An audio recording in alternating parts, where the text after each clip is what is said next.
Bismillahirrahmanirrahim. Ikhwanul muslimin rahimakumullah.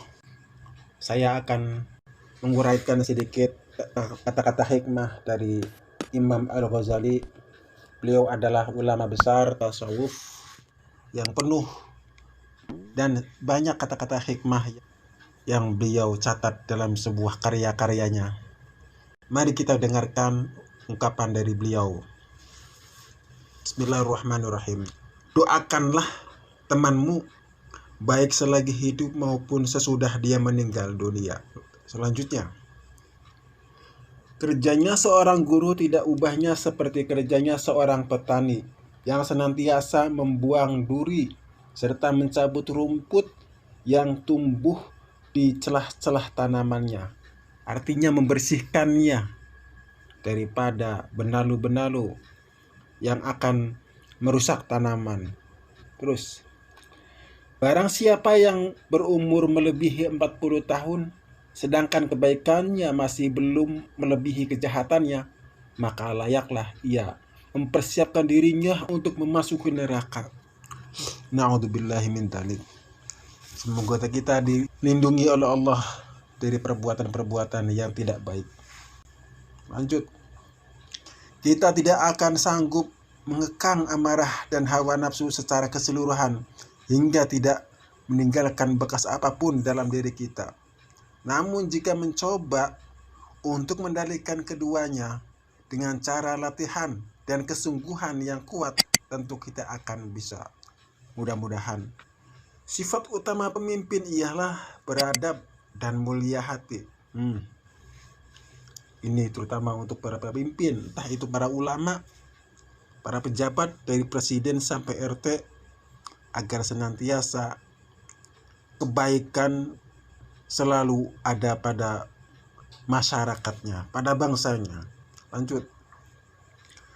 Belum pernah saya berurusan dengan sesuatu yang lebih sulit daripada jiwa saya sendiri, yang kadang-kadang membantu saya dan kadang-kadang menentang saya.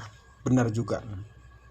Terus, barang siapa yang memilih harta dan anak-anaknya daripada apa yang ada di sisi Allah, niscaya ia rugi dan tertipu dengan kerugian yang amat besar. Naudzubillah min dzalik. Barang siapa yang habiskan waktu berjam-jam lamanya untuk mengumpulkan harta karena takut miskin, maka dialah sebenarnya orang yang benar-benar miskin. Benar juga. Teman yang sesungguhnya itu adalah ketika kamu memintanya untuk mengikuti kamu. Dia tidak bertanya kemana atau di mana, namun segera beranjak dan pergi. Terus, barang siapa yang menyombongkan diri kepada salah seorang daripada hamba-hamba Allah, sesungguhnya ia telah bertengkar dengan Allah pada hakikatnya. Masya Allah. Berani karena baik dan benar adalah sifat orang mulia karena ia berada di antara orang-orang pengecut dan membuta tuli. Kebahagiaan terletak pada kemenangan, memerangi hawa nafsu dan menahan kehendak yang berlebihan. Subhanallah. Kalau besar yang dituntut dan mulia yang dicari, maka payah melaluinya. Panjang jalannya dan banyak rintangannya. Benar juga kalau kita sadari. Jadikanlah kematian itu hanya pada badan, karena tempat tinggalmu ialah liang kubur, dan penghuni kubur senantiasa menanti kedatanganmu setiap saat. Subhanallah. Pelajari ilmu syariat untuk menunaikan segala perintah Allah Subhanahu wa Ta'ala, dan juga ilmu hakikat dan juga ilmu akhirat yang dapat menjamin keselamatanmu di akhirat nanti. Amin ya rabbal alamin. Semoga. Menuntut ilmu adalah takwa, menyampaikan ilmu adalah ibadah, mengulang-ulang ilmu adalah zikir, mencari ilmu adalah jihad. Subhanallah. Kecintaan kepada Allah melingkupi hati. Kecintaan ini membimbing hati dan bahkan merambah ke segala hal. Ibadah dan pengetahuan sambil memakan makanan haram adalah seperti konstruksi pada kotoran. Masya Allah. Pemurah ataupun dermawan itu adalah suatu kemuliaan karena ia berada di antara orang-orang bakhil, rakus, pelit, dan boros. Benar juga. Ini ungkapan-ungkapan Imam Al-Ghazali yang sangat baik sekali untuk kita kaji, untuk kita pelajari. Kita lanjut. Cinta merupakan sumber kebahagiaan dan cinta terhadap Allah harus dipelihara dan dipupuk. Suburkanlah dengan sholat serta ibadah yang lainnya. Subhanallah. Ciri yang membedakan manusia dan hewan adalah ilmu. Benar. Manusia adalah makhluk mulia yang mana ia menjadi mulia karena ilmu. Betul. Tanpa ilmu mustahil ada kekuatan. Sebisa-bisanya lah jangan bertengkar dengan seseorang dalam keadaan apapun, juga masalahnya. Karena pertengkaran itu mengandung berbagai penyakit dan dosanya jauh lebih besar daripada faedahnya. Ria, takabur, hasud, dan dengki. Naudzubillah. Semoga kita bisa introspeksi diri. Hadapi kawan atau musuhmu itu dengan wajah yang menunjukkan kegembiraan, kerelaan, penuh kesopanan, dan ketenangan.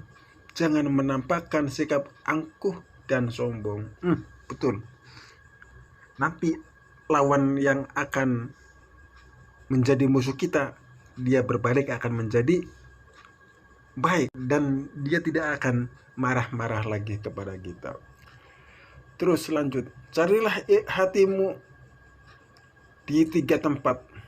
Temui hatimu sewaktu bangun membaca Al-Quran.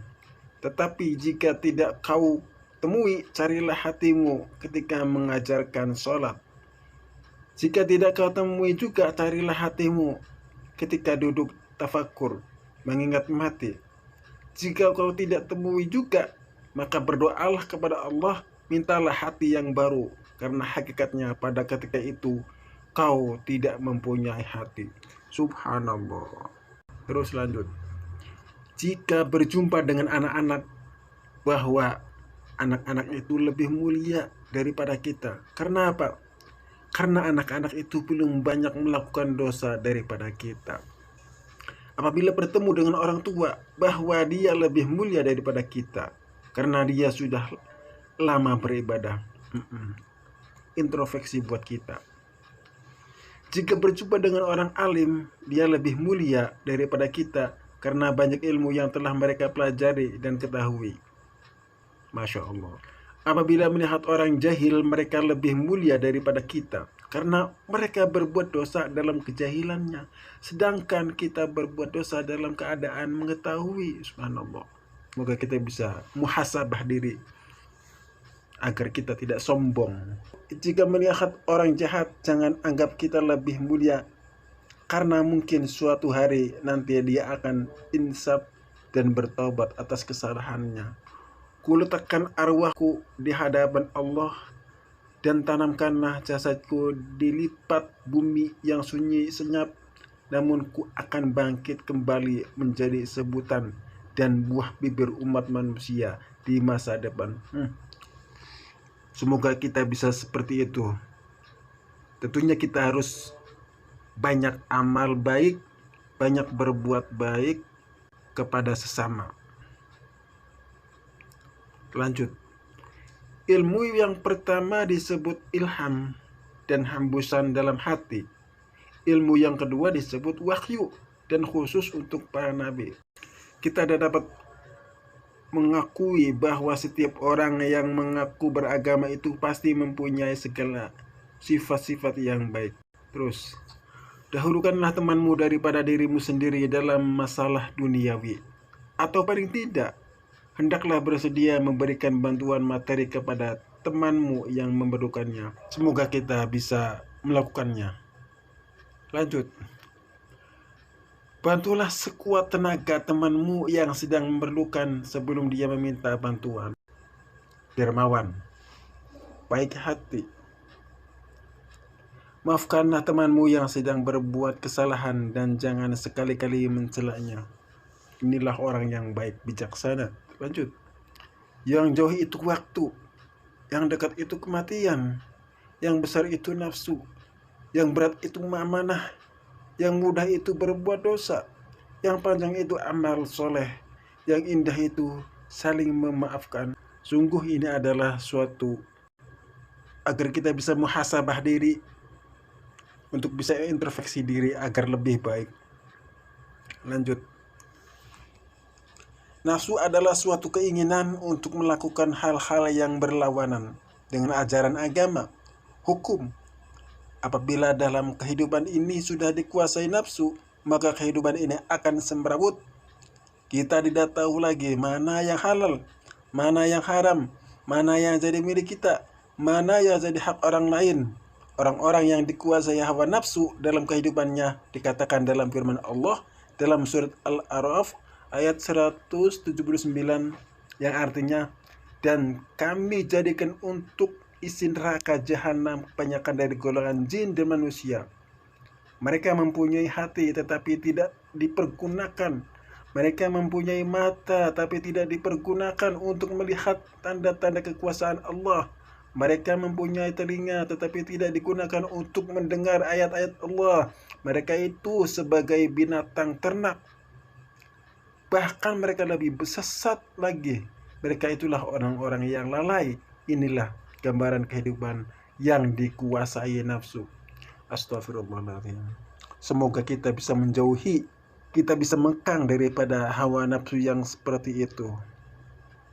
Demikianlah diantara uraian kata-kata bijak yang ditulis oleh Al-Imam Al-Ghazali radhiyallahu an.